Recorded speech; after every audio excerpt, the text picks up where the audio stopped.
serie de enseñanzas, y yo espero que usted pueda traer su pluma y anotar, y si no, revisar otra vez y volver a ver el video en su momento para seguir aprendiendo. Y es que este es un tema, hermanos, que nosotros tenemos también que tomar muy en cuenta, porque como lo he dicho en otras ocasiones, en el mejor de los casos nosotros hemos aprendido sobre sexo de manera distorsionada por lo que la cultura y la sociedad que impera nos ha transmitido, lo que hemos aprendido en la escuela también de manera científica, lo que hemos aprendido en el mejor de los casos a través de nuestros padres, si es que nos han compartido los temas de sexualidad. Sin embargo, este tema ha sido un tema tabú, no solamente en las familias, pero mucho más en el contexto de la iglesia. Hablar de sexo, eso no se debe hacer. Sí, pero esto dista mucho de la realidad.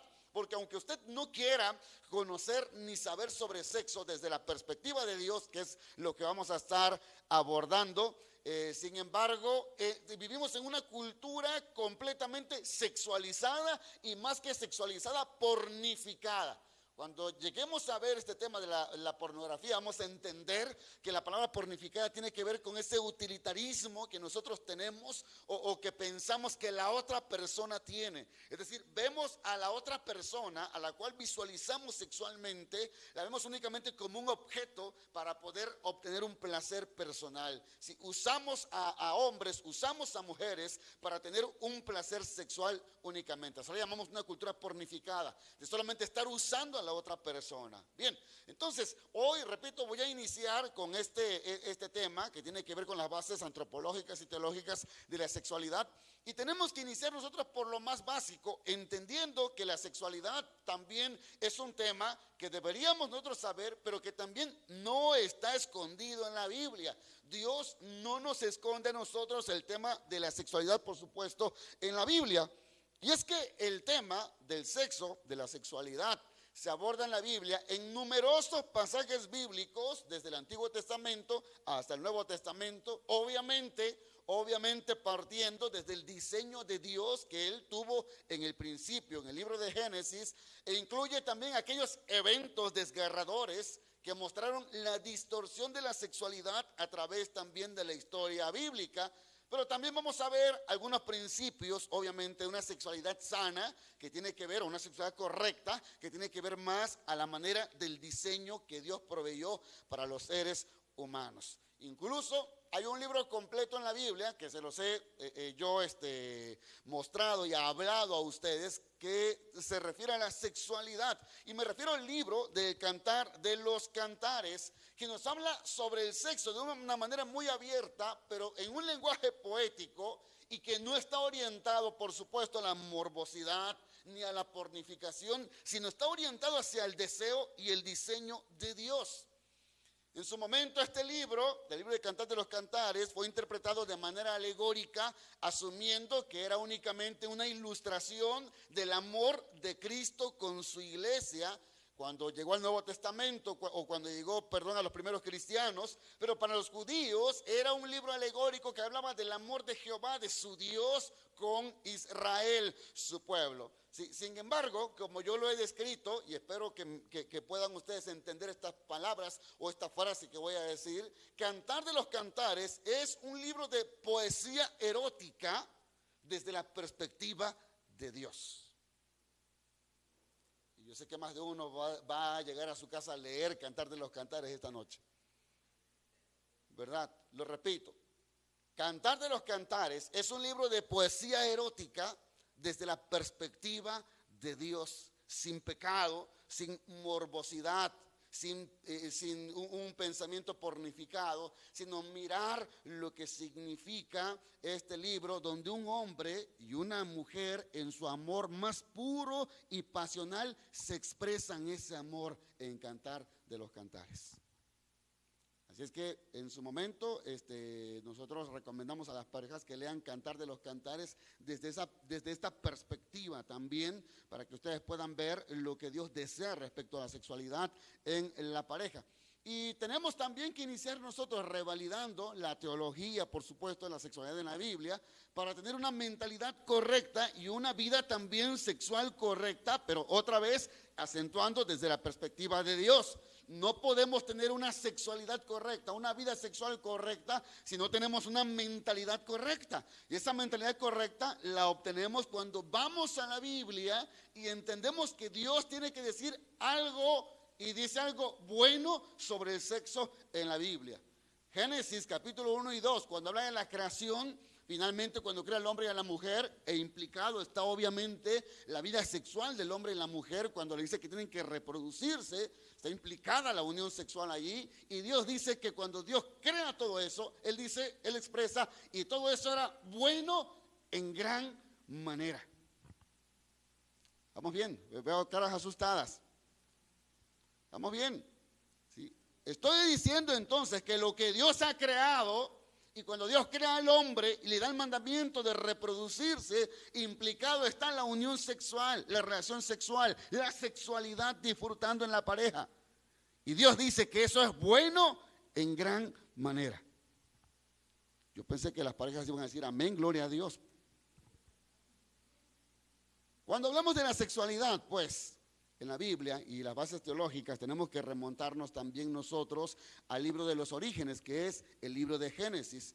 Porque cuando Dios le dio al hombre la orden de colocar nombres a los animales, el hombre encontró que los animales estaban distribuidos por especies y cada especie estaba compuesta por un binomio sexual, es decir, había un macho y había una hembra, es decir, había una diferenciación sexual. ¿Vamos bien?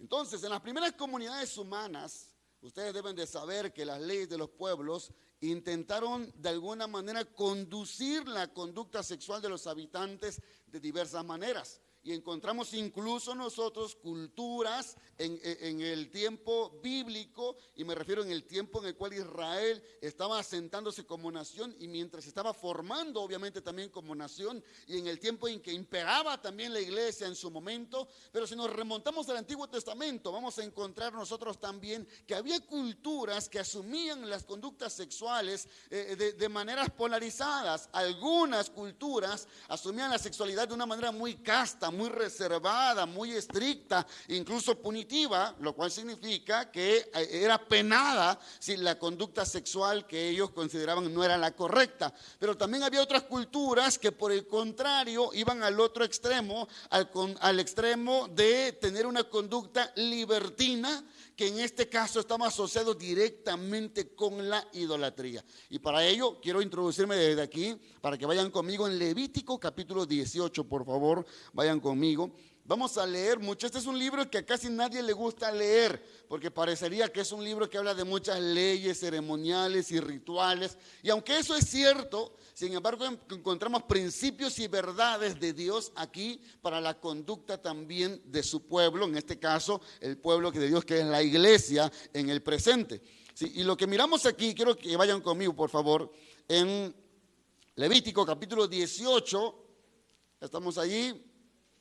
El cuarto libro de la Biblia, Levítico capítulo 18. Y quiero que lean en el versículo número 3. Ustedes tienen que saber que estas leyes en Levítico se dan a Israel cuando Israel estaba allí en el monte Sinaí. Si con ese encuentro con Dios, Dios les da las leyes también a Israel a través de Moisés. Y dice el versículo 3, no haréis como hacen en la tierra de Egipto, en la cual morasteis. Miren cómo Dios alude al pasado, de donde ellos han salido, pero también al futuro. Ni haréis como hacen en la tierra de Canaán, a la cual yo os conduzco, ni andaréis en sus estatutos. Noten ustedes que Dios llama a Israel a ser un pueblo diferente y a hacer cosas diferentes como se hacían de donde salía y cosas diferentes a la tierra donde llegaba.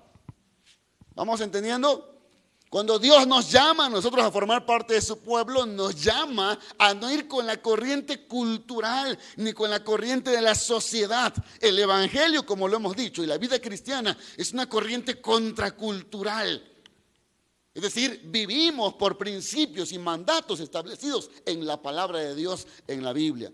Y lea conmigo el versículo número 26 en adelante de este mismo capítulo 18 de Levítico.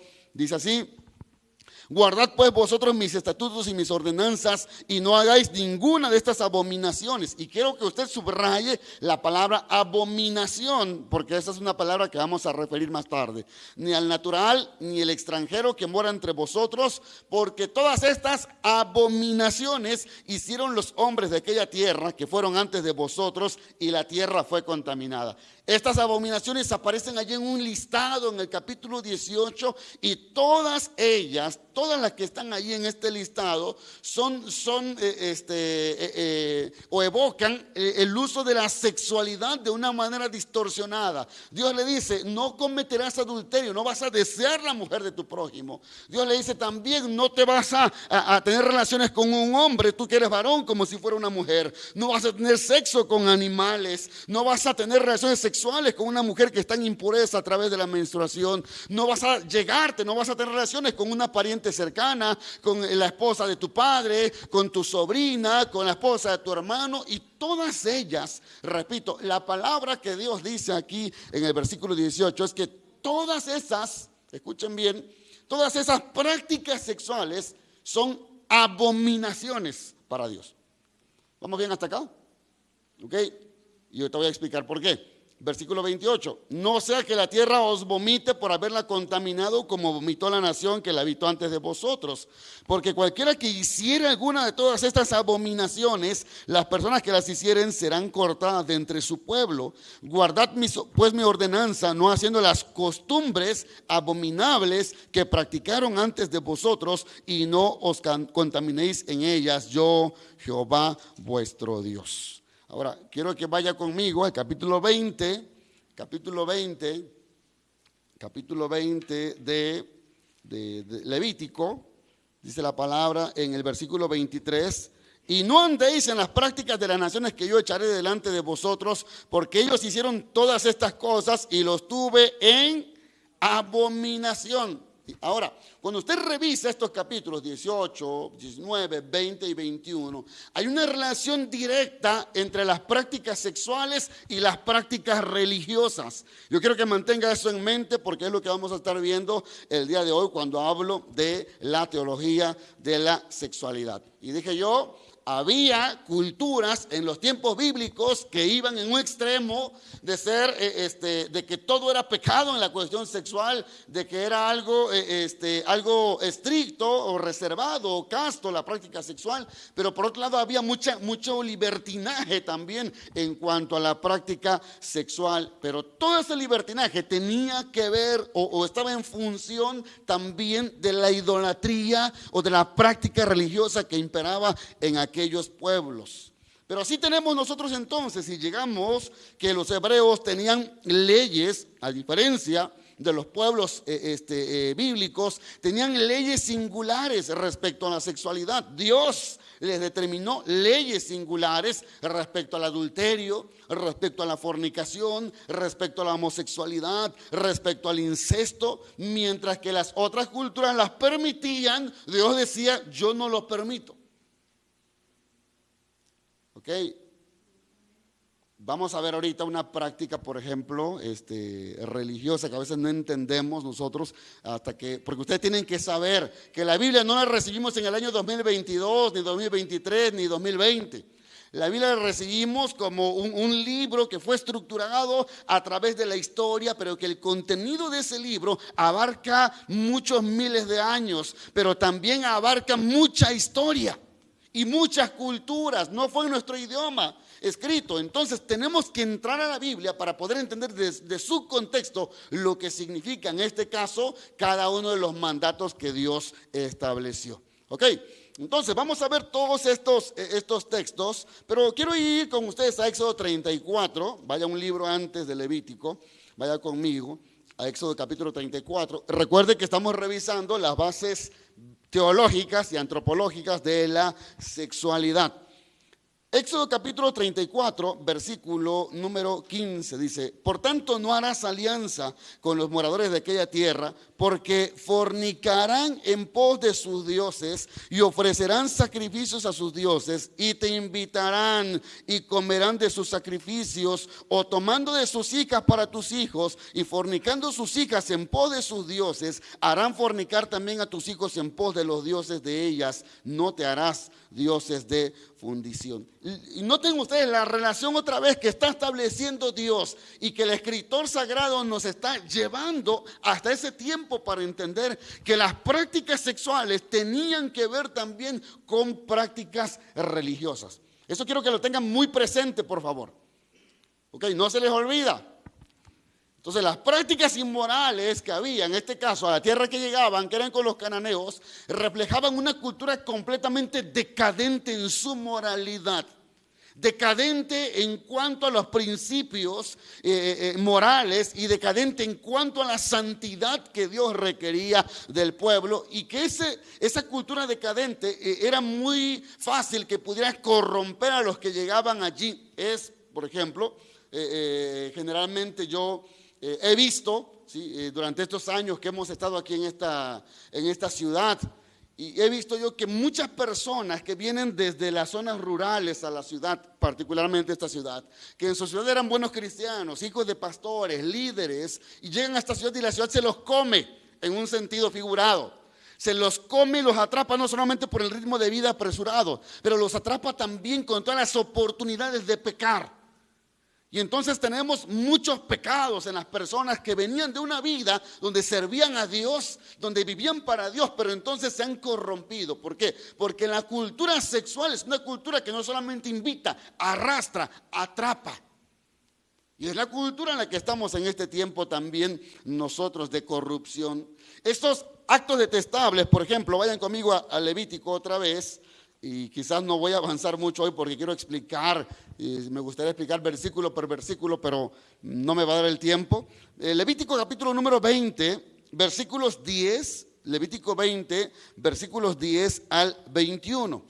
Si usted revisa este capítulo, va a darse cuenta cómo se habla acerca de hechicería, de adivinación, cómo se habla en este pasaje bíblico, para que usted entienda, que repito otra vez, que la conducta sexual o la práctica sexual tenía mucho que ver con la religión idólatra que existía en esos pueblos. Versículo 10, capítulo 20 de Levítico, versículo 10, dice: si un hombre cometiera adulterio con la mujer de su prójimo, el adúltero y la adúltera indefectiblemente serán muertos. Y esa palabra indefectible significa que no hay otra solución. La única solución es la muerte de los dos. Ahora, dicen algunos historiadores que no se encuentra en el registro bíblico que haya ocurrido esto, salvo la mención que existe en los evangelios de aquella mujer que fue encontrada en pleno acto de adulterio, pero no, el varón no estaba allí.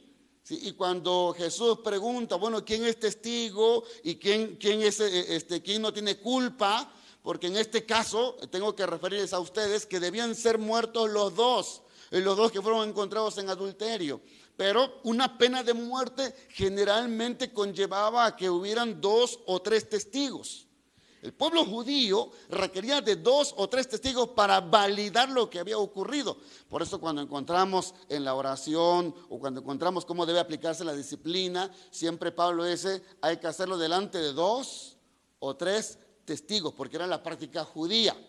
Ok, ahora, entendiendo esto, lo que quiero decirles es que entonces lo que Jesús estaba diciendo cuando pregunta el que esté libre de pecado, que tire la primera piedra, Jesús estaba diciendo, ¿por qué ella sola viene aquí? ¿Por qué me la traen a ella sola? ¿Dónde está también el adúltero? Y Jesús estaba implicando, uno de ustedes es el adúltero. Y uno de ustedes también tiene que morir aquí con ella.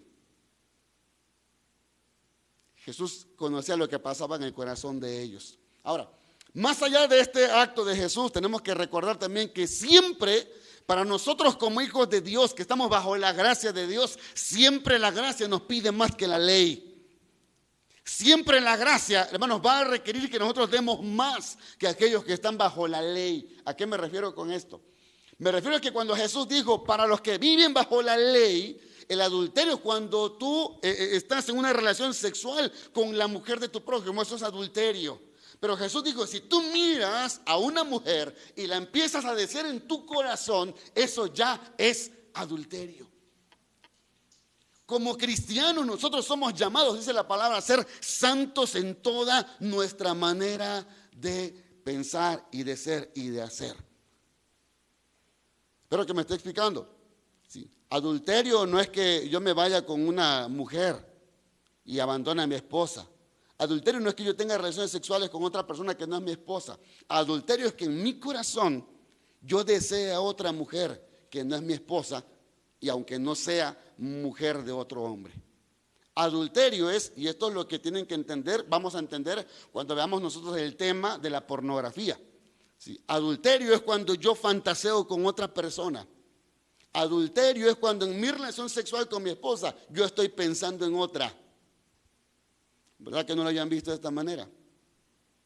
Esto es adulterio, dice Jesús. Dios nos pide más a los que estamos bajo la gracia, pero también Dios tiene tanta gracia para perdonarnos, que no morimos.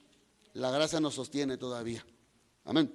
Versículo número 11, dice, cualquiera que yaciere con la mujer de su padre, la desnudez de su padre descubrió, ambos han de ser muertos, su sangre será sobre ellos. Ahora, yo quiero por favor que usted vea estas palabras que voy a mencionar en estos versículos que siguen. Versículo 11 dice, cualquiera que yaciere. Versículo 12, si alguno durmiere. Versículo 13, si alguno se ayuntare. Versículo 14, el que tomare mujer. Versículo 15, el que tuviere cópula. Versículo 16, el que se llegare a. Versículo 17, si alguno tomare a su hermana, hija de su padre o hija de su madre, y viere su desnudez. Ahora, todas estas expresiones, hermanos, son eufemismos. Todas estas expresiones son expresiones en el lenguaje que nosotros usamos también en ocasiones. ¿Sí? Se llama eufemismo porque es una palabra que se usa para que no suene tan grosera o tan de golpe para una persona. ¿Sí? No es lo mismo decir se murió que falleció. Se murió como que suena muy, muy feo, ¿verdad? Es que se murió, no, falleció. ¿Ok? ¿Vamos bien? Entonces, esas palabras en el idioma se llaman eufemismos y aparecen acá. Todas ellas, yaciere, dormir, ayuntarse, tomar, tener cópula, llegarse a, ver la desnudez, descubrir la desnudez, significan lo mismo, significan una intimidad sexual o una unión sexual. Todas ellas. De tal manera que cuando usted ve en la Biblia que dice, y no descubrirás la desnudez de tu padre, no se refiere a que de repente entras al baño y ves a tu papá, ¿verdad? Desnudo. Y dices, no, ya pequé, Señor, merezco la muerte. No significa eso. Significa una relación sexual.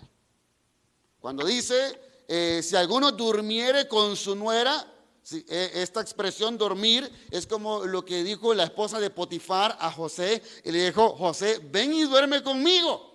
Y lo que esa mujer quería, lo menos que quería era dormir. ¿Me estoy explicando? Cuando dice, si alguien yaciere, que tiene que ver con acostarse, si alguno durmiere, si alguno se ayuntare, si alguno tomare, si alguno se llegare a, todas ellas, repito, tienen que ver con relación sexual. ¿Ok? De hecho, hay una aquí en el versículo 14 que dice, si alguno, el que tomare mujer y a la madre de ella comete vileza, quemarán con fuego a él y a ellas. Dicen algunos comentaristas que aquí hay que entender el contexto, repito, del idioma en el que está escrito y el contexto de la cultura también. En realidad no se les quemaba vivos, no existe un registro histórico de eso. Al parecer lo que se hacía era usar como un tipo de hierro caliente y se les dejaba una marca en el cuerpo que fuera visible para todos, para hacer saber que ese hombre vivía tanto con su mujer como con su suegra. Ahora, esta expresión que dice tomar a, significa que se casó con las dos, pero tuvo relaciones con las dos. Es decir, no fue un matrimonio solamente por conveniencia, sino que implicó que se casó y que implicó que tenía relaciones sexuales con ambas. Dice, eso es una vileza, dice Dios. Y al final encontramos nosotros que estas cosas, todas ellas tienen que ver con abominación. Y esa palabra abominación va a aparecer en la Biblia, en el Antiguo Testamento, para referirse generalmente a prácticas de idolatría, a prácticas de hechicería. Todo lo que tiene que ver con religión tiene que ver con esto. ¿Vamos bien hasta acá? Bueno, quiero saber si hay alguna pregunta o comentario, porque me interesa también que ustedes puedan preguntar o puedan comentar. Espero que estemos entendiendo, espero que estemos aprendiendo. A ver, ¿estamos bien? Por acá, ¿me permiten un micrófono, por favor? Por aquí, hermana.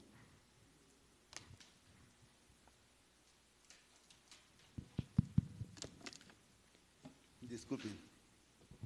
Adelante, hermana. Sí, hermano, lo que estaba explicando del adulterio, tocante a cuando dijo Jesús, ¿verdad? De que tan solo con mirar a la persona y desearla ya estás adulterando. Que desde ahí pues empieza el adulterio, ¿verdad? Y pues se lleva a la práctica. Desde ahí para el Señor ya es adulterio. Sí. Para nuestro Dios ya es adulterio, nosotros sus hijos. Sí. ¿Sí? Y luego sigue la práctica, ¿verdad? En nuestra cultura. Y sigue siendo adulterio porque sí. Estás practicando el adulterio ya. Estás en el hecho, ¿verdad?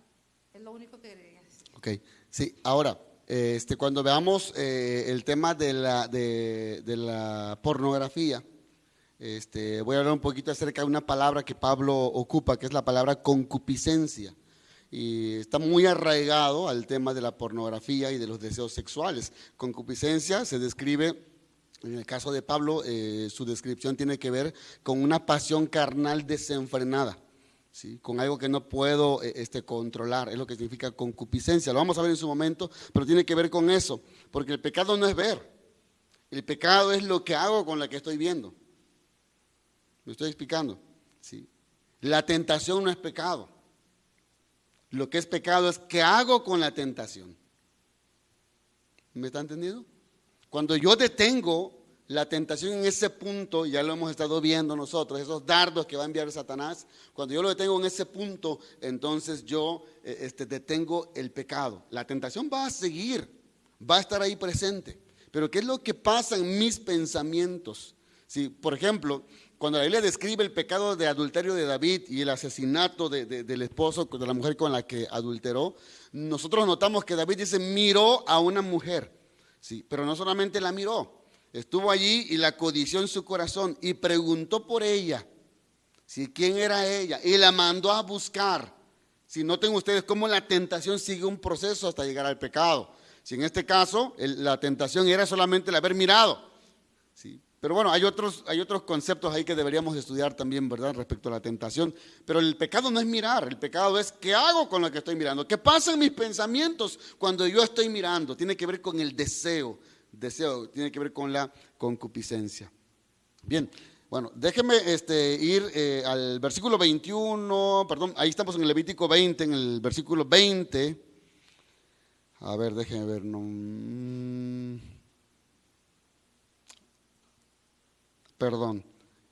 versículo 18. Versículo 18 dice, cualquiera que durmiere con mujer menstruosa y descubriere su desnudez, su fuente descubrió y ella descubrió la fuente de su sangre, ambos serán cortados de entre su pueblo. ¿Sí? Los estudiosos en Biblia no se ponen de acuerdo aquí por qué, pero parece ser que más allá de una regla sanitaria, de una regla de salubridad, lo que Dios quería, porque ustedes tienen que saber que en la menstruación el endometrio, que es la capa que recubre el útero de la mujer, se engrosa, empieza a ponerse más grueso para prepararse para si hubo una fecundación de un óvulo, entonces el óvulo se implanta allí en el endometrio, que es la pared interna. Sí, pero cuando no se implanta un óvulo, entonces lo que el cuerpo de la mujer hace es desechar ese tejido necrosado o muerto, lo desecha, pero va también tejido vivo, que en este caso es la sangre. ¿Okay? Entonces, al parecer tenía que ver con el concepto de sangre en los rituales que tenían los israelitas y el concepto de sangre que tiene que ver con Jesucristo. ¿Sí? Al parecer lo que tenía que ver. ¿Sí? Pero también dicen los comentaristas que tiene que ver con el concepto sanitario, porque en Levítico encontramos nosotros las primeras restricciones que da Dios a su pueblo para que no hayan pandemias. Por ejemplo, cuando alguien aparecía con una mancha blanca y tenía lepra, tenían que apartarlo. ¿Y saben quién era el médico? El sacerdote. Decía, sí es lepra, apártenlo. Ellos inventaron la cuarentena, 40 días lo van a apartar. Y se va a presentar después de 40 días al sacerdote para revisar cómo está. ¿Para qué? Para que no contagiara a todos los demás o contaminara a todos los demás. Aunque era un reglamento ritual, también era un reglamento sanitario. Por ejemplo, también Dios le dice, cuando iban por el desierto, Dios le dice que cuando hicieran sus necesidades, ¿sí?, ellos tenían que salir fuera del campamento y llevar una estaca. Porque tenían que hacer un agujero y enterrar su excremento ahí para que no hubiera contaminación con los demás. Esta reglamentación de tener relaciones sexuales con una mujer menstruosa, al parecer, tiene que ver también con esto. Porque hay más, el tejido necrótico, el tejido muerto que una mujer desprende, es contaminante también. Ahora, hay feministas que dicen, aquí encontramos a un Dios machista en este versículo. ¿Por qué la mujer es la que contamina? No, versículos anteriores, en el capítulo 15 incluso encontramos nosotros, por ejemplo, vaya conmigo porque quiero que quede claro esto. Estamos hablando de sexualidad y estamos hablando de varias cosas de sexualidad. ¿Ok? No solamente relaciones sexuales. Capítulo 15, usted podrá encontrar ahí que el título o el subtítulo ahí de su capítulo dice impurezas físicas, ¿sí? Y habla acerca de personas que tienen flujos. En el versículo 19 se habla acerca, dice, la mujer cuando tuviera flujo de sangre y su flujo fuera en su cuerpo, 7 días estará apartada y cualquiera que la tocare será inmundo hasta la noche. Todo aquello sobre que ella se acostare mientras estuviere separada será inmundo. También todo aquello sobre que se sentare será inmundo. Estoy leyendo Levítico 15, 19 y 20. Noten cómo se está hablando aquí de cómo la mujer menstruosa contaminaba aún quien la tocaba. Esto tiene que ver con lo ritual también allí, con la importancia de la sangre para los judíos. ¿Sí? Ahora, dicen las feministas, es que aquí se está hablando acerca de la mujer, esto es muy misógino. Este es un versículo muy misógino que trata a la mujer como inmunda. ¿Sí? Y el hombre, bueno, versículos anteriores ustedes podrán ver. ¿Sí? Dice el versículo 16, cuando el hombre tuviera emisión de semen, lavará en agua todo su cuerpo y será inmundo hasta la noche. Y toda vestidura o toda piel sobre la cual cayere la emisión del semen, se lavará con agua y será inmunda hasta la noche. Y cuando un hombre yaciere con una mujer y tuviera emisión de semen, ambos se lavarán con agua y serán inmundos hasta la noche. ¿Sí? No puede ser que tengamos un Dios misógino y un Dios misándrico. Sí, creo que es así, ¿verdad? Misándrico es decir, que odia a los hombres y que odia a las mujeres, que ese es el concepto de estas palabras en un mismo capítulo. Aquí no tenemos a un Dios misógino, tenemos a un Dios que está hablando en un libro como Levítico de un ritual que se hacía y que era importante que pudieran ellos estar completamente santificados. ¿Sí? Tendríamos que entrar más de lleno a esto, pero acabo de mencionar palabras que nunca habían sido mencionadas en este púlpito, ¿verdad? Y más de uno se alteró. Viene en la Biblia. Mientras el mundo le pone otros nombres, yo le he dicho a las personas, dígame cómo se llama el órgano reproductor del varón. Y me dicen 20,000 nombres. El órgano reproductor de la mujer, y me dicen otros 20,000 nombres. Cuando hay palabras adecuadas, correctas y sanas con las cuales tenemos que llamarles. Amén. Y desde la iglesia tenemos que enseñar eso también, que hay que usar las palabras correctas. Bien, ¿alguna otra pregunta antes de continuar, hermanos? Porque ya estoy encarrilado, así es que no me van a detener ahorita. ¿Alguna pregunta o comentario? ¿Vamos bien? Ok, por acá con el hermano Pedro. Hermano, se dice pues que en el hebreo o arameo que hablaba Cristo, lo que dice aquí la Biblia conlleva varias ideas más, ¿verdad? Sí. Pongamos, dice aquí en San Juan 8:7, y como insistieran en preguntarles, se enderezó y le dijo, el que de vosotros esté sin pecado, sea el primero en arrojar la piedra contra ella. Pero dice pues, hermano, allí el arameo, que no dice que esté sin pecado, sino dice el que nunca le haya pasado por la mente un mal pensamiento. Eso es lo que se cree que se dijo Cristo. El que nunca le haya pasado por la mente un mal pensamiento, principalmente con respecto al asunto pues de que está tratando allí de la mujer adúltera, ¿verdad? Y entonces, como el Espíritu Santo empieza a redarguirles, o Dios, entonces empiezan a arrojar pues las piedras, y luego el problema está que enderezándose Jesús y no viendo a nadie sino a la mujer, y le dijo: mujer, ¿dónde están los que te acusaban? ¿Ninguno te condenó? Y ella le dijo: ninguno, Señor. Entonces Jesús le dijo: ni yo te condeno. Pero se dice pues allí que en el arameo dice: yo no te condeno. Dice: mujer, ahorita estoy como abogado pues para defenderte, pero vete y no peques más, porque va a llegar el día en que voy a ser tu juez, ¿verdad?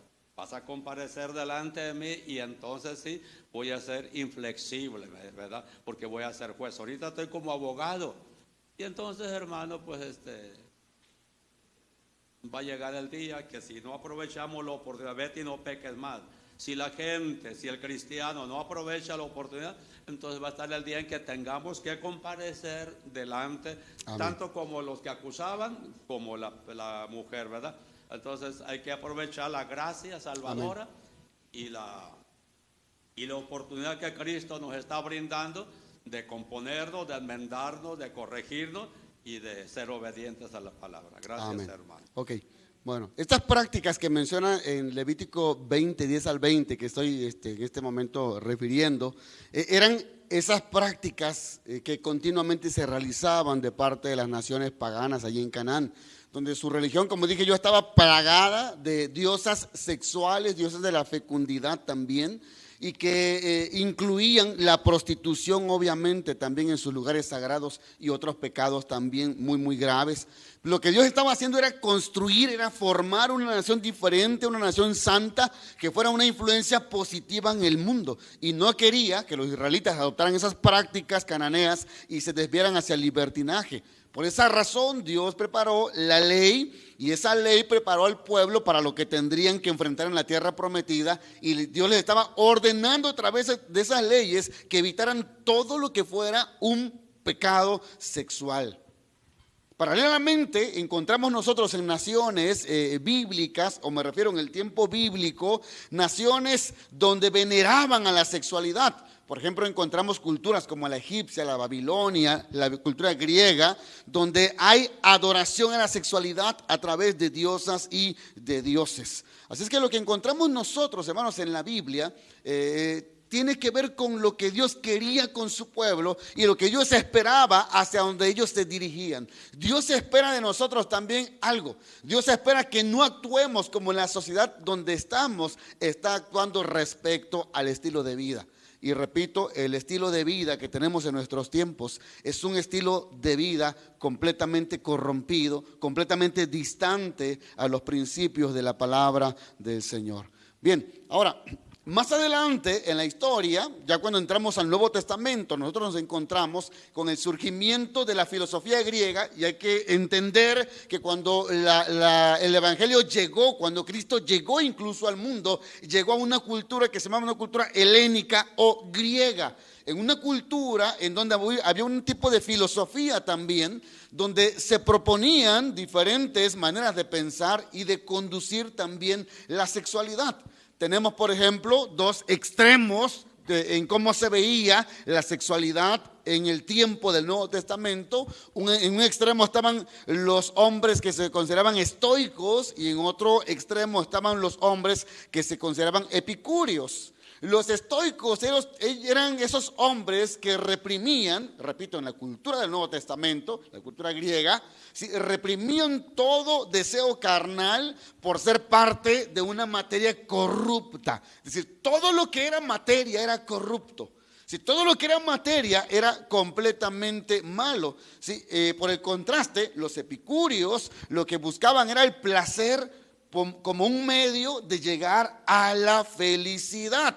Así es que en este caso, se considera que el hombre que llevó a cabo esta filosofía, llamado Epicuro, tenía él muchas mujeres que le llamaban en su tiempo cortesanas, que en realidad eran prostitutas, sí, pero de un rango alto, mujeres muy bellas, pero muy refinadas también. Y este mismo pensamiento griego llegó a la iglesia en su momento. Y encontramos nosotros a los estoicos, repito, que reprimían todo deseo carnal. Y encontramos por otro lado los epicúreos que decían, entonces si queremos la felicidad, debemos entonces buscarlo a través del placer físico. ¿Me estoy explicando? Dos extremos. ¿Sí? El extremo estoico es el extremo que más llegó y que más influenció a la iglesia a través de un pensamiento que se llamó gnosticismo. Hoy tenemos, de hecho, gnósticos en nuestros tiempos todavía. Sí, la palabra gnosticismo viene de la palabra griega gnosis, que significa conocimiento. Y según los gnósticos, sí, ellos podían alcanzar ciertos niveles espirituales e ir subiendo de nivel espiritual hasta encontrar la libertad de su alma, porque ellos decían que el cuerpo era como una cárcel y que lo más importante era el alma. Sí, y entonces este movimiento gnóstico llegó a la iglesia y había principalmente en la iglesia esta corriente filosófica, ¿sí? Y que ellos decían que si la carne entonces era mala, había que castigarla. Este pensamiento estoico de que hay que reprimir todo deseo carnal. Y entonces nos encontramos que Pablo, hermanos, muchas de sus cartas, Pablo está hablando contra el gnosticismo y en este caso contra el estoicismo. ¿A qué me estoy refiriendo? Mire, en 1 Corintios capítulo 7, vaya conmigo por favor, 1 Corintios capítulo 7, Pablo va a abordar aquí un tema interesante que es el tema del matrimonio. Pero yo quiero que usted tome en cuenta lo que le acabo de decir, el tema del estoicismo, que es en este ambiente filosófico que creció la iglesia. ¿Por qué es importante que usted entienda los ambientes filosóficos que prevalecen en la historia de la iglesia? Porque usted tiene que entender contra quién está luchando entonces. A ver, no se me distraiga. ¿Ya está en 1 Corintios 7? Ok, voy a repetir lo que dije porque no me pusieron atención algunos. Estoy diciendo que tenemos que saber qué es la filosofía, cuál es la filosofía que predomina. Es decir, la manera de pensar respecto a algo de la vida, lo que predomina en el tiempo en el que vivimos, para saber cómo debemos enfrentarlo. Pablo conocía perfectamente su cultura y la manera en que pensaban en su tiempo. ¿Qué pensaban en el tiempo de Pablo? Repito, que todo lo carnal era malo, ¿okay? Y que había que castigarlo. Y entonces hay un problema que empieza a surgir con los cristianos en Corinto. Y el problema que surgió es que las mujeres decían, no, el cuerpo es malo y las relaciones sexuales en el matrimonio también son malas. Y entonces los corintios desesperados le escriben a Pablo, le dicen a Pablo, Pablo, ¿es cierto que no podemos ni tocar a una mujer? Y Pablo responde, 1 Corintios 7:1, en cuanto a las cosas de que me escribisteis, y aquí hay una coma, al parecer la pregunta que le hicieron a Pablo ¿es cierto que es bueno al hombre no tocar mujer? Y Pablo responde, pero a causa de las fornicaciones cada uno tenga su propia mujer y cada una tenga su propio marido. El marido cumpla con la mujer el deber conyugal y asimismo la mujer con el marido. La mujer no tiene potestad sobre su propio cuerpo, sino el marido, ni tampoco tiene el marido potestad sobre su propio cuerpo, sino la mujer. No os neguéis el uno al otro, a no ser por algún tiempo de mutuo consentimiento, para ocuparos sosegadamente en la oración, y volved a juntaros en uno, para que no os tiente Satanás a causa de vuestra incontinencia. Mas esto digo por vía de concesión, no por mandamiento. Quisiera más bien que todos los hombres fuesen como yo, pero cada uno tiene su propio don de Dios, uno a la verdad de un modo y otro de otro. Digo pues a los solteros y a las viudas, que bueno les fuera quedarse como yo, pero si no tienen don de continencia, cásense, pues mejor es casarse que estarse quemando. Empezó a tirar pedradas el apóstol Pablo acá. ¿Sí? Y el apóstol Pablo, repito, está hablando contra el pensamiento que prevalecía en su tiempo. Por eso insisto en que este tema es completamente importante para la iglesia. Hablar sobre sexo en la iglesia es importante, ¿Por qué? Porque la cultura está sexualizada y nos está hablando de sexo ya. Pero Dios tiene algo que decir. La cultura de Pablo estaban diciendo, la carne es mala, entonces las relaciones sexuales son malas y hasta tener relaciones sexuales en el matrimonio es malo. Y Pablo dice, no, momento, la palabra dice otra cosa. ¿Van conmigo? ¿Me van siguiendo? ¿Me estoy explicando? Sí, entonces Pablo dice, no es malo. Sí. Dice Pablo, a menos que tengan el don de continencia. Yo le he dicho a los solteros, porque hay solteros que me dicen, pastor, yo creo que el plan de Dios es que no me case. Le he dicho a los solteros, si no te gusta una persona de sexo opuesto, si no sientes necesidad sexual, entonces no es de Dios que te cases. Pero si en tu corazón te mueve cuando un muchacho te habla y te gusta un muchacho, eso significa que tienes que casarte, porque no tienes el don de continencia. Hay un don que se llama don de continencia, y que es un don donde no hay deseo sexual. ¿Alguien lo quiere?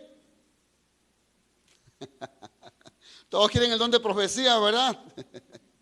Todos quieren el don de hacer milagros. ¿Alguien quiere el don de verdad? ¿Alguien quiere el don de continencia? Alguien que diga, yo le quiero servir a Dios, pastor, toda mi vida y no me quiero casar. Si usted es de esas personas, usted necesita el don de continencia. Porque si no va a empezar a cometer errores en su vida. Cuando esté sirviendo a Dios por allá, le va a aparecer ahí un filisteo que le va a mover los ojitos y el corazón, y entonces usted va a cometer equivocaciones. ¿Me estoy explicando? Amén. A ver, están muy serios hoy, hermanos. No sé si es el tema o qué está pasando, pero espero que me esté explicando. Entonces, yo quiero solamente recordarle entonces que en el tiempo de Pablo estaban estos pensamientos antagónicos: el estoicismo y el epicureísmo. El epicureísmo decía, vamos a buscar el placer sexual. Ellos también tenían ese pensamiento gnóstico, sí, un pensamiento dualista, que es un pensamiento que venía desde Sócrates, el filósofo, y después de su discípulo Platón. Y este pensamiento dualista decía que sí, existía el bien y el mal, pero que también el cuerpo, la materia era mala y el alma era lo realmente bueno. Aunque usted no lo sabe, como cristiano, muchas veces hemos heredado un pensamiento platónico y hemos pensado que lo más importante de nosotros es el alma y no es el cuerpo. Y ese es un pensamiento gnóstico. No lo sabía. Pero cuando miramos la filosofía hebrea, que tiene que ver con los principios de Dios, para la filosofía hebrea, el cuerpo y el alma, el espíritu, eran uno solo. Por eso cuando Dios dice que Él quiere todos nosotros, dice, amarás al Señor tu Dios con todo, fuerzas, mente, alma, corazón, que implicaba todo en el ser humano. Para los hebreos no existía una separación. Para los griegos sí. Así es que cuidado de tener un pensamiento griego, porque no es cristiano. Cuidado con decir, a Dios lo que le importa es el alma. También le importa lo de afuera. Porque es un error tener ese planteamiento. El planteamiento correcto es que a Dios le importa tanto cómo está mi corazón y mi mente, pero cómo está mi cuerpo también. ¿Qué es lo que hago con mi cuerpo, con el sexo? Pero ¿qué es lo que hago con mi mente en el sexo? ¿Se da cuenta por qué Jesús dijo que el pecado estaba aquí, no en el acto? ¿Me está siguiendo? Por favor, levante la mano, porque yo quise que levantaran la mano y preguntaran. Sí. Por allá, por favor. Estamos aterrizando las ideas en esta noche ya. Dios bendiga. Cuando habla sobre, mencionó la filosofía que se vivía en el momento, yo entiendo como que las situaciones que eran socialmente aceptables en aquellas épocas, por ejemplo, el matar, ahí decía que iban a matar al que pecaba, ahorita es una conducta que no es socialmente aceptable. Entonces, bueno, eso es lo que yo comprendo, no sé si se refería a eso, ¿verdad? Hablando de las filosofías que se vivían en aquellos momentos, que en algunas cosas ya no practicamos en la actualidad, más sin embargo ciertas pautas o pecados aún siguen siendo vigentes en la actualidad, pero hay ciertas conductas o procedimientos o leyes que ya no son vigentes en la actualidad y que no podemos practicar de alguna manera porque pues serían mal vistas, ¿verdad? Porque por ejemplo ahorita ya no podemos apedrear al que peca, ¿verdad? Aunque dan ganas, ¿verdad? Sí. Pero chavita la piedra para arriba. Bueno, eso es a lo que yo comprendí, entonces pues, quisiera que me quedara claro esa situación, sí. ¿verdad? Bueno, hay que tomar muy en cuenta que en la Biblia encontramos mandatos directos y específicos para las personas. Por ejemplo, igual las promesas, hay promesas directas y específicas para personas, pero hay mandatos específicos para el pueblo de Israel. ¿Ok? Que yo no puedo mirarlo como un mandato directo para mí, pero debo de entender el principio que está detrás de un mandato. Si, yo no sigo el mandato, pero sigo la verdad, por ejemplo. Ahora, hay mandatos generales también que son para todas las personas. Si los 10 mandamientos son mandatos generales, son mandatos que trascienden el tiempo y trascienden las culturas. No matar es uno de ellos. Sí. Ahora, ahorita voy a explicar lo de que dice específicamente eso, no matar. Sí, pero hay mandatos específicos para Israel. Sí. Mandatos como la circuncisión, sí, no son mandatos para todos, son mandatos para el pueblo de Israel. ¿Okay? Y hay que saber distinguir a través del estudio. Por eso me interesa que sepamos estudiar la Biblia, ¿sí? Que es un mandato para Israel, ¿sí? Pero el principio detrás de por qué practicar la circuncisión es lo que debemos de tomar como el pueblo de Dios. ¿Cuál es ese principio?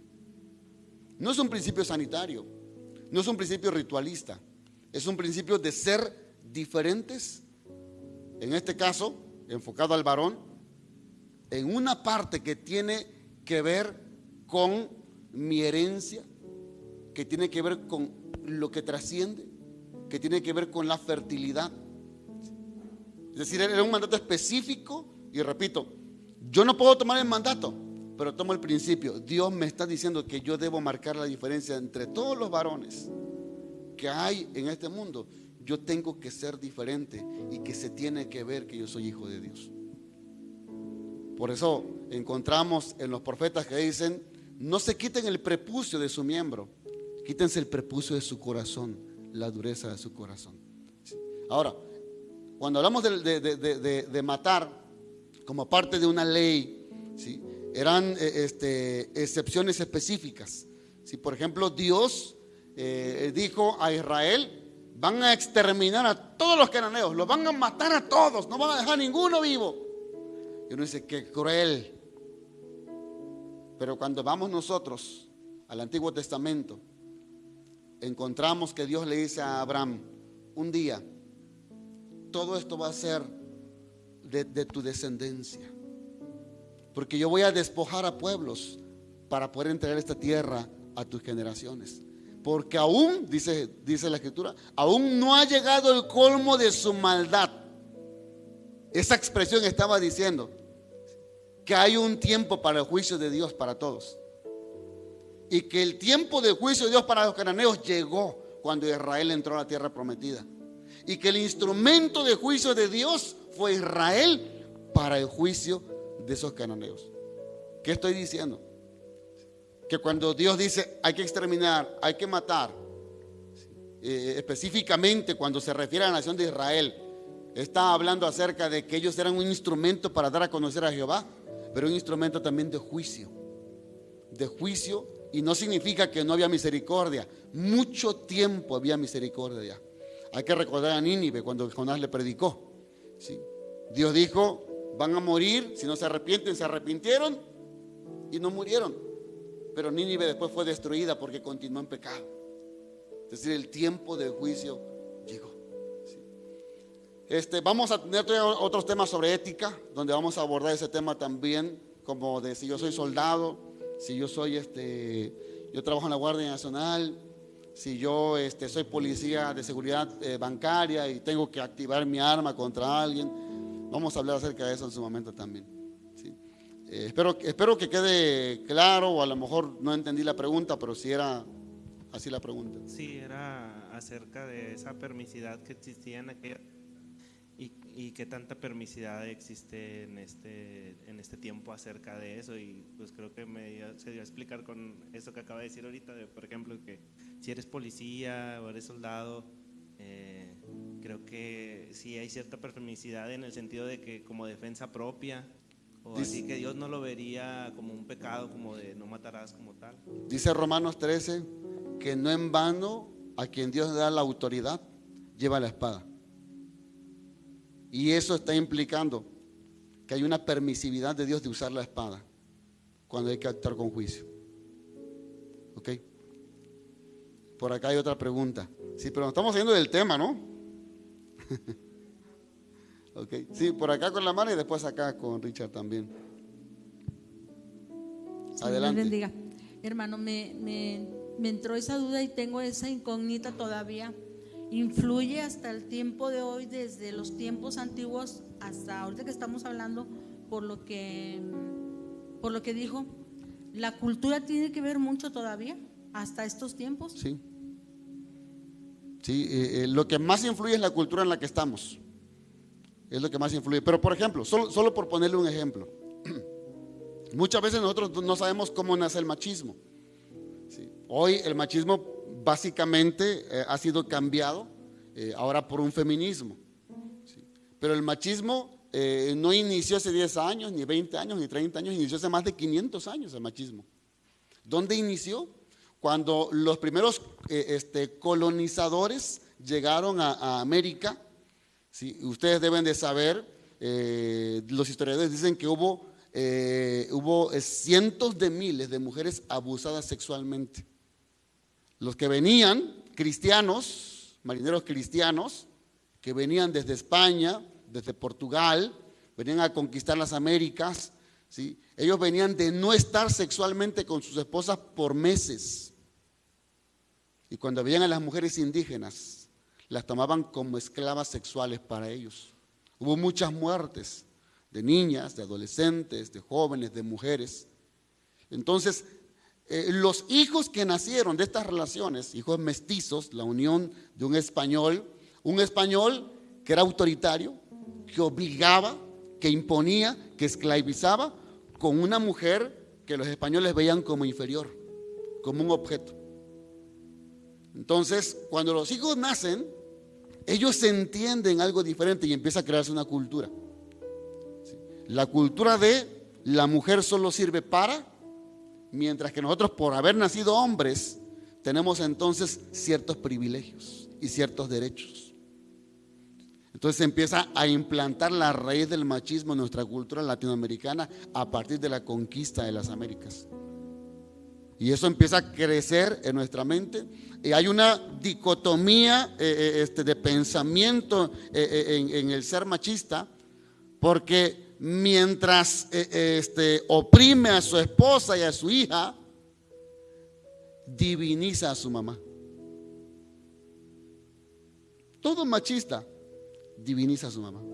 Es la mejor mamá. Le pegaban y por eso es la mejor mamá. Pero también la ve como inferior. Pero al mismo tiempo, él aprende lo que aprendió de su padre, a ser golpeador, a oprimir. Y repito, todo esto se creó desde hace más de 500 años y creó una cultura. Ahora, ¿qué otra cultura se ha creado? Hoy a los niños de 5 años para atrás o un poquito más grandes para atrás se les llama nativos digitales. En su cultura no se ven sin esto. Y usted le da un celular a un bebé y él ya sabe cómo desbloquearlo, cómo ver Peppa Pig. Sabe cuál es la aplicación, usted no lo sabe, ellos lo saben. Es una cultura que los predispone, principalmente, repito, en la que están viviendo. Entonces, sí influye, sí. Ahora, ¿influye la cultura que de hace muchos años atrás? Sí. Le repito, el machismo, 500 años de vida. Pero mi pregunta también es, ¿está permitido en la iglesia también con los cristianos, los evangélicos, los de la iglesia? ¿Qué cosa, hermana? Este machismo con las mujeres en la iglesia. No, por supuesto que no. Y yo lo puse como ejemplo. Conozco personas que llevan una vida en la iglesia, de lo más elocuente, pero en el hogar es otro rollo. Sí, existe. Y existe. Es otro rollo. Y por eso tenemos que hablar la palabra. Como existe hombres y mujeres, porque ustedes deben de saber que la pornografía ha crecido más de 300% en los últimos años en las mujeres. Como existe personas que dicen, no es pecado ver a una mujer y desearla. No es pecado masturbarse. Más, aquí hay un psicólogo de los 3, 4 que tenemos aquí. ¿Sí? Y usted sabe, ¿sí?, que algunos psicólogos a los adolescentes le dicen que no está mal masturbarse. No está mal, es una manera de poder expresarse, de poder tener su identidad definida, de poder obtener placer. Y hay cristianos que viven con este chip también. Pero voy a explicarles por qué es pecado y hasta dónde los lleva también. ¿Sí? Entonces le digo, sí, la cultura nos sigue influyendo, hermano. Por eso es que tenemos que crear una cultura bíblica trazada en la palabra de Dios. ¿Sí? No en lo que la cultura alrededor está diciendo de que tenemos que hacer. Bien, por acá había una pregunta también. Y en su momento vamos a hablar de varias cosas, hermanas. Cuando hablemos sobre matrimonio hablaremos un poquito de eso otra vez. Hermano, la parte del Levítico donde ya empiezan a poner esas leyes, ¿va después de la vida del rey David? No. ¿Va antes? Antes. Entonces, ¿se le permitía al rey como quiera tener varias esposas? No. ¿No? Entonces David de plano la regó varias veces. Sí, sí. Ok, y otra duda. Cuando mencionan sobre esa persona va a ser impuro, su ropa va a ser impuro hasta en la noche, pienso, si esa persona moría antes de esa noche, de cierta forma era malo, o sea, era mal visto delante de Dios, aunque fuesen cosas de causa natural, en este caso de la mujer. Okay. El hecho de que fuera impuro no significaba que fuera pecado o la persona fuera en sí misma pecaminosa. Por eso era el ritual que tenía que seguir. ¿Sí? Tenía que lavarse. O sea, en ese ritual esa persona se purificaba. Entonces no existía la posibilidad de que, o no se dejaba al margen, mejor dicho, de que pudiera ocurrir eso, de que muriera, sino que ella, a ver, voy a poner algo a lo mejor que no se puede comparar, pero es como si viniéramos a la iglesia. Es como si yo pecara y no alcancé a llegar a la iglesia, pero desde que pequé y salí de mi casa, ya en mi corazón, ya yo estaba arrepentido, pero quería venir a la iglesia para decir, Padre, perdóname. Pero ya en mi corazón me había arrepentido ya, pero no me dio tiempo de llegar. Entonces esa mujer, esto de la pureza ritual es un concepto muy profundo y teológico, ¿sí? Pero entre otras cosas tenía que ver con la persona de sentir, yo necesito a Dios, yo necesito acercarme al Señor, yo necesito ser purificada, en este caso a la mujer, por Dios, ¿sí? O sea, tenía ese sentido, ¿sí? Entonces desde que la mujer estaba en su flujo de sangre, ella sabía que lo que tenía que hacer le tenía que dirigir hacia Dios. ¿Okay? Entonces en ese sentido no se daba margen a que la intención era esa. Es como, voy a poner otro ejemplo. Ustedes deben de acordarse cuando Jesús volcó la mesa de los cambistas en el templo. Se enojó. Es decir, estaban vendiendo ahí palomas, estaban vendiendo corderos, estaban vendiendo animales para que si tú no los trajiste, que vienes de lejos, y si no los traes, aquí en el templo te los vendemos. Si te los vendemos aquí para que cuando tú llegues, entonces tú des el sacrificio al sacerdote para que sacrifique ese animal y tú puedas ser libre de tu pecado. Pero esto no era la indicación de Dios. La indicación de Dios es que ese animal, principalmente los corderos, tenían que ser cuidados durante un año por la persona. Durante un año no debía tener ningún rasguño, era un cordero sin defecto. Si no debía tener, no debía estar cojo, no tuerto, no rasguñado, ningún rasguño. ¿Cómo le haces para cuidar a un animal durante un año sin un rasguño? Pues todo el día tienes que mantenerlo como tu perrijo, ¿verdad? Así como tratan a los perritos, ¿verdad? Que los traen acá en el bolso para acá, les cuidan, les cortan las uñas. Así tienes que cuidar a tu corderito. Cuando llegaba el momento, cumplido el año, tú tenías que llevarlo al sacrificio. ¿Y qué pasaba? Tu corazón se había ligado con ese animalito que habías tenido durante un año. ¿Qué pasaba? Que te tenía que doler cuando un animal inocente iba a morir por tus pecados. Entonces, siempre los rituales que se hacían eran de acercamiento a Dios, de reconocer cómo estoy. Siempre tenían esa connotación. Por eso Jesús dijo, pues aquí todo el mundo según viene a ofrecer sacrificio, pero no está arrepentido. ¿Por qué? Porque compran al animal ahí nada más. Y que se muera. Aquí traje uno, mátalo. Y eran animales que no estaban cuidados tampoco.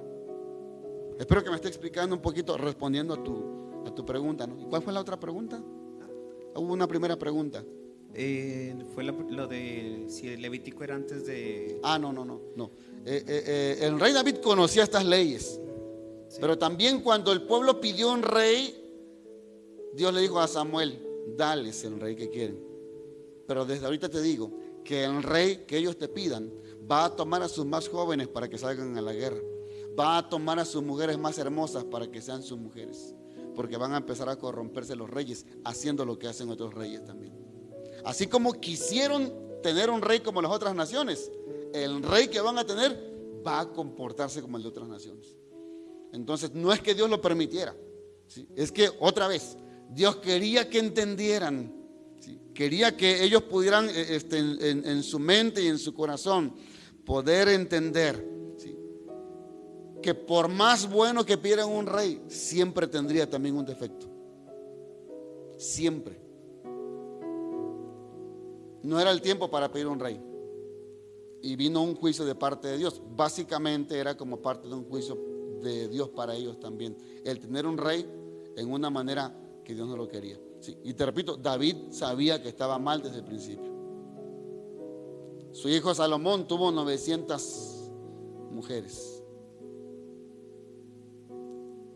Bueno, me estoy saliendo del tema, pero qué bueno que preguntan. Sí. Lo que sí quiero que quede claro es que Dios desea que podamos nosotros, hermanos, disfrutar de lo que nos ha dado, pero de una manera correcta a través de la palabra para hacerlo. Bien, yo quiero orar en esta noche y quiero orar porque sé que los que estamos aquí, ninguno de nosotros es perfecto para decir yo cumplo el 100% los mandatos y requerimientos de Dios, ninguno. Y porque quizás hay alguno aquí que hay situaciones en el área de su vida, en esta área, el área sexual, donde está luchando. Pero yo quiero pedirte que abras tu corazón al Señor. Diga, Señor, ayúdame. Ayúdame. Hay un tema que vamos a tratar más adelante que tiene que ver con el abuso sexual. Y yo no lo voy a hablar desde el aspecto de la víctima solamente, sino del victimario también. Porque muchas veces solamente pensamos en aquel que sufrió abuso, pero no pensamos que aquel que abusó también hay que ministrar su vida y su corazón. También tiene la gracia de Dios para su vida. Yo no sé cuál sea el problema que estés pasando en esta área, pero yo quiero pedirte que te acerques a Dios esta noche. No hemos terminado este tema, vamos a continuar dándolo, impartiéndolo, pero yo les quiero pedir que se pongan de pie, vamos a orar. Y allí donde está en su lugar, dígale al Señor, Dios, ayúdame. Ayúdame, Señor. Dígale al Señor, cuida mis ojos, mi corazón, cuida mi mente. Señor, cuida lo que nadie más mira, Señor, dentro de mí, pero que tú conoces perfectamente. Y yo quiero invitarte a que tú vayas a los pies de Cristo. Aún David, con todos sus pecados, él se acercó al Señor y él dijo, Señor, no quites de mí tu Santo Espíritu. Él dijo, Señor, yo he pecado. Él reconoció la situación que estaba viviendo. Él reconoció que la decisión que tomó fue una decisión que trajo maldición sobre su casa también. Y yo quiero invitarte hoy a que tú te levantes en el nombre de Jesús. Hoy déjame decirte que Dios está rompiendo ligaduras sexuales. Hoy el Señor está rompiendo ligaduras sexuales que han atado la vida y la mente de las personas. Y lo está rompiendo tan solo por el poder de Dios, de su amor y por el arrepentimiento que hay. Él está viendo corazones arrepentidos hoy. Y el Señor lo está haciendo, derramando de su gracia sobre las vidas, derramando de su gracia sobre las vidas. En el nombre de Jesús yo te quiero invitar a que te levantes, a que puedas decirle al Señor: guarda mi corazón, Señor, guarda mi vida, Señor, guarda mi vida para tus propósitos, Dios. Él quiere una nación santa, Él quiere siervos santos, Él quiere siervos que le sigan, que le amen, Él quiere siervos que le entreguen todas sus pasiones, Él quiere siervos que puedan ser íntegros, no solamente en su cuerpo, pero en todos sus pensamientos también. Quiere levantar una generación santa que influya en un mundo corrompido. Dios lo quiere levantar. Dios lo quiere levantar.